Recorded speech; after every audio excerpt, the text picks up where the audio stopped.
ऐसा लग रहा है जयकारा माँ भारती का मात्र यहाँ से आ रहा है। जो पीछे सारी बहनें बैठी हैं या खड़ी हैं, उनकी आवाज मोदी जी तक पहुंचानी है ना? पहुंचानी है कि नहीं पहुंचानी? मोदी जी को देश को बताना है कि डायरेक्ट सेलिंग में पूरे देश में 2 करोड़ महिलाएं सम्मिलित हैं। ये वो फोर्स है, वो ताकत है जिस पर आज तक किसी की नजर नहीं पड़ी। इस ताकत की आवाज को पहुंचाना है देश के हर कोने में, मोदी जी तक पहुंचाना है। तो बोलो भारत माता की। आज अंतर्राष्ट्रीय महिला दिवस के अवसर पर जब बाबा विश्वनाथ का जयकारा पूरे देश में लग रहा है,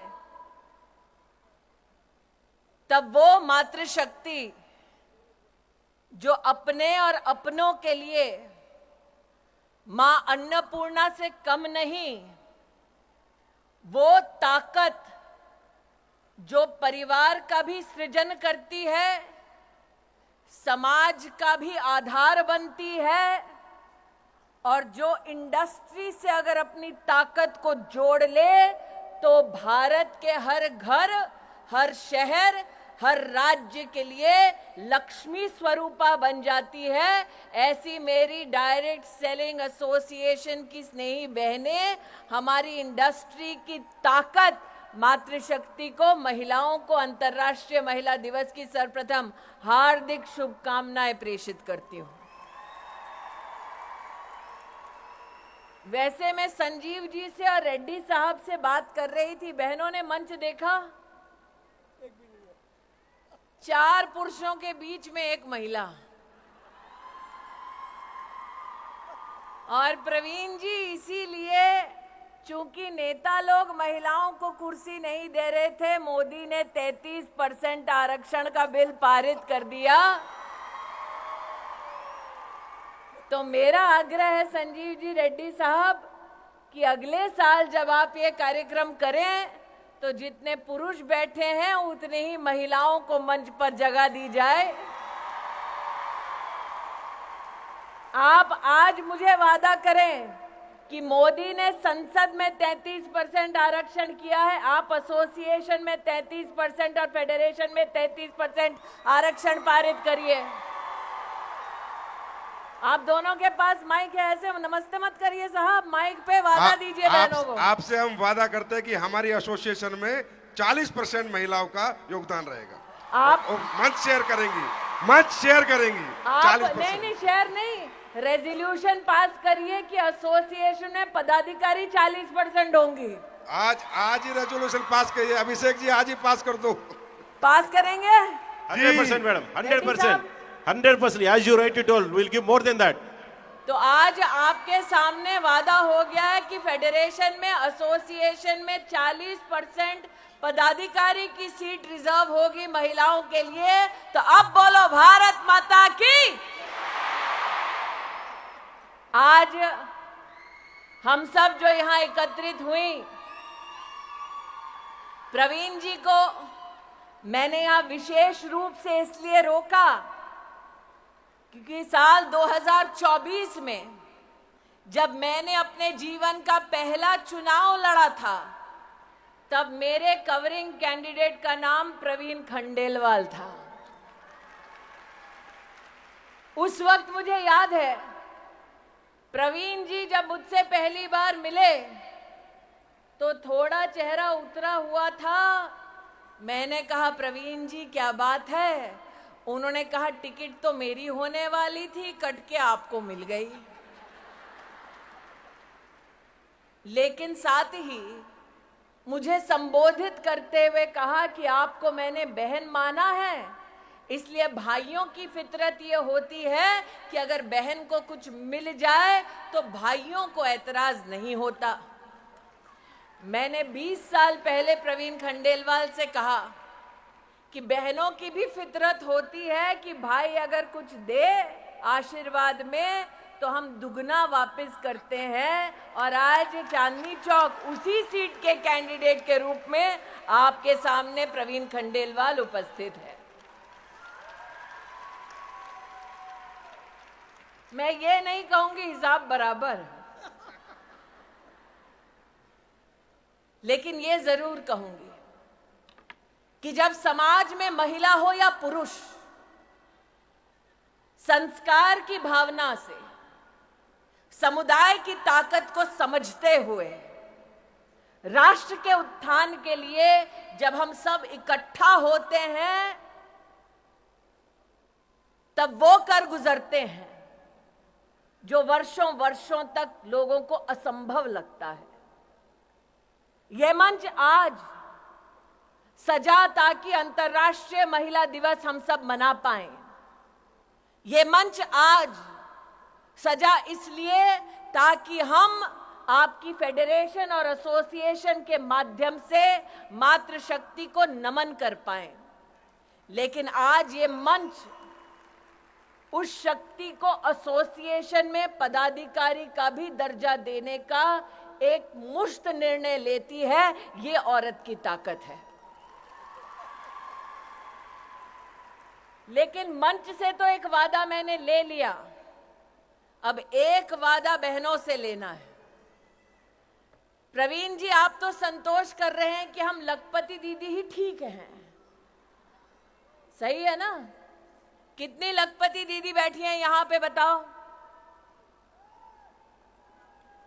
अब मैं आपसे कहना चाहती हूं कि अगले 5 साल में जब नरेंद्र मोदी कहते हैं कि हम विश्व की तीसरी बड़ी सबसे इकोनॉमी बन जाएंगे, तब क्या हम सब यह संकल्प कर सकते हैं कि एसोसिएशन और फेडरेशन और कैट के सौजन्य से ये लखपति दीदी अगले 5 साल में करोड़पति दीदी बन जाएंगे? क्या ये वादा कर सकते हैं? क्या ये काम कर सकते हैं? क्या ये संकल्प ले सकते हैं? क्या मोदी जी से कह सकते हैं कि आपने सेल्फ हेल्प ग्रुप की बहनों के लिए सपना देखा कि वो लखपति दीदी बन जाएंगी? आज कैट और आपकी direct selling entities of India की एसोसिएशन और फेडरेशन ये संकल्प लेती है कि हमारी लखपति बहन आगे 5 साल में जब हिंदुस्तान तीसरी सबसे बड़ी इकोनॉमी होगा, तब ये बहन करोड़पति दीदी बन जाएगी। आज ये संकल्प लेने का दिन है। अगर आपको करोड़पति दीदी बनने का संकल्प मंजूर है तो छोटी छोटी मैं मोबाइल पे लाइटें देख रही हूं, इसका मतलब 1, 2, 3, 4 करोड़पति दीदी होंगे। अगर सबको मंजूर है तो अपने मोबाइल पर लाइट जलाकर फेडरेशन और एसोसिएशन को दिखा दो कि मेहनत करने के लिए बहनें तैयार हैं। अब फेडरेशन, कैट को, एसोसिएशन को आगे बढ़कर इस लखपति बहन को करोड़पति दीदी बनाना है। बनना है, बनना है, बनना है। तो ये आज 2 यहां पर संकल्प हुए। एक, एसोसिएशन और फेडरेशन में महिलाओं के लिए 40% की सीटें आरक्षित।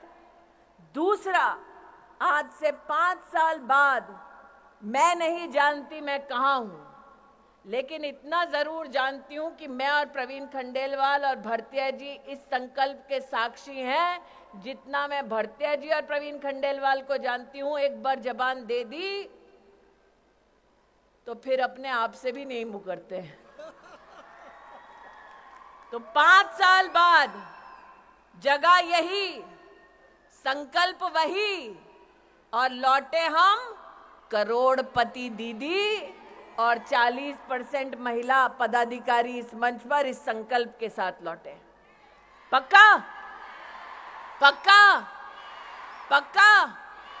तो इसका प्लान क्या होगा, कार्य पद्धति क्या होगी?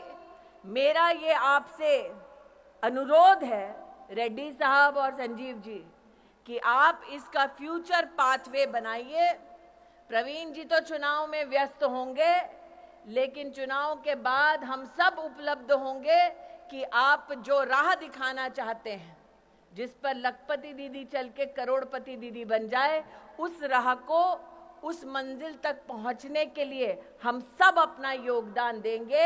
ऐसी आवाज बनकर उभरेंगे कि लखपति दीदी से करोड़पति दीदी के लक्ष्य तक जब पहुंचेंगे तो हमारे देश के यशस्वी प्रधान सेवक से कहेंगे कि आप आकर अपना आशीर्वाद दीजिए। हमने संकल्प लिया और हम उस संकल्प पे खरे उतरे। आज इस विशाल मातृशक्ति के समूह को मात्र 4 बातें और कहती हूं। हमारे राष्ट्र के इतिहास में पहली बार 11 करोड़ गरीब बहनों के लिए शौचालय बना। ये शायद उनको समझ ना आए जिन्होंने जीवन में कभी भी आर्थिक चुनौती नहीं देखी कि एक गरीब अंचल में एक औरत को सूर्यास्त का अंधेरे का इंतजार करना पड़ता ताकि वो खुले में शौच कर सके। ये पीड़ा कोई पुरुष नहीं समझ पाएगा। 11 करोड़ टॉयलेट बने 10 साल में। 30 करोड़ मुद्रा लोन दिए गए महिलाओं को 10 साल में। नई शिक्षा नीति में बेटियों के लिए विशेष व्यवस्था की गई। 70 साल में पहली बार पीएचडी करने वाली महिलाओं की संख्या 99% बढ़ी। पहली बार देश की थल, जल और वायु सेना में महिला को परमानेंट कमीशन मिला ताकि देश की सरहद पर मां भारती की रक्षा करने के लिए महिलाएं भी तैनात हो। पहली बार हमारी बेटियों को सैनिक स्कूल में भर्ती होने का मौका मिला। पहली बार इसरो जब चांद पर गया तो महिला टीम थी, मार्स पर गया तो महिला टीम थी, जब सूर्य का भी रिसर्च करना था तो महिला शक्ति ने इसरो में भी अपना जौहर दिखाया। पहली बार 9 करोड़ महिलाओं को 8 लाख करोड़ रुपया मोदी सरकार ने सेल्फ हेल्प ग्रुप में दिलाया। ये सब पहली बार हुआ है। ये इतिहास मोदी ने रच दिया। अब इतिहास आपके रचने की बारी है। संजीव जी, आपने कहा वीडियो दिखाओ मोदी जी को। संजीव जी आप और रेड्डी साहब नीचे आओ भरतिया जी के साथ। इन्होंने कहा मोदी जी को वीडियो दिखाना है। कहा है ना, तो इन्होंने कहा है मोदी जी को वीडियो दिखाना। वीडियो करेगा कौन? आप करोगे भैया? आप करोगे? यहां से शुरू करो मोदी जी के लिए वीडियो। तो मोदी जी हमें तीसरी सबसे बड़ी अर्थव्यवस्था बनाने वाले हैं। उसके लिए हमें अब की बार कितने पार करने पड़ेंगे? कितने पार? कितने पार? तो हम मोदी जी को क्या कह रहे हैं? हम लखपति दीदी नहीं, हम करोड़पति दीदी बनने का संकल्प ले रही हैं बहनें। करेक्ट? तो फिर मोदी जी को मैसेज तो सिर्फ मोदी का नाम लेके ही दे पाएंगे, वरना पता कैसे चलेगा मैसेज प्रवीण खंडेलवाल के लिए कि मोदी जी के लिए है। तो इसीलिए नरेंद्र मोदी को अगर मैसेज देना है, कैमरा वहां भैया, शक्ति वहां खड़ी है। यहाँ तो शक्ति की भक्ति खड़ी है, वहां शक्ति खड़ी है। तो अगर नरेंद्र भाई को यहाँ पर कोई कैमरा के माध्यम से मैसेज दे रहे हैं तो नरेंद्र भाई को एक ही आवाज हम एक ही स्वर में देंगे। बोलेंगे धारा 370 हटाने के लिए आभार, बोलेंगे 33% आरक्षण देश की संसद में पारित करने के लिए आभार, और 500 साल बाद राम लल्ला अपने भव्य मंदिर में विराजमान है उसके लिए भी आभार। और इसलिए आभार की इस मुद्रा में मां भारती के चरणों में नमन करते हुए मोदी जी को कहें जय श्री राम और भारत माता की, भारत माता की, भारत माता की। मोदी जी को जय श्री राम, मोदी जी को जय श्री राम, मोदी जी को जय श्री राम, जय श्री राम, जय श्री राम।